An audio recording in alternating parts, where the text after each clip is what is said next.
If you've been injured, the insurance company that you hear from is not there to help you. Don't get bullied by insurance companies. Call Jason Ernest and bully them back at 775-727-9500.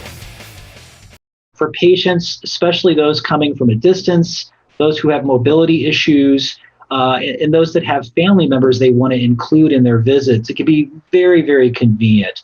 And on the provider end of things, it allows us to really connect with patients in a very unique way. Dr. Stephen Shook is a neurologist for the Cleveland Clinic. He says virtual visits have grown in popularity over the last year and are quickly becoming common practice. So how do you know when to book a virtual visit instead of seeing your doctor in person?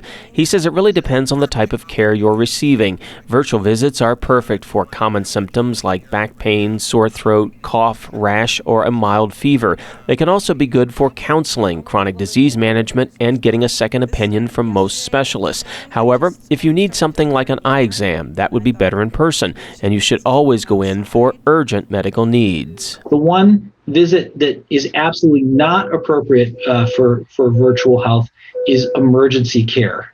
So if a patient's having chest pain, stroke-like symptoms, prolonged fever, any one of those emergency type symptoms, you need to call 911 or take your family member to the emergency room immediately. Dr. Shook has a couple of tips to keep in mind for your next virtual visit. He says it's important you're in a quiet and well-lit area. You should also have enough space to move around if needed.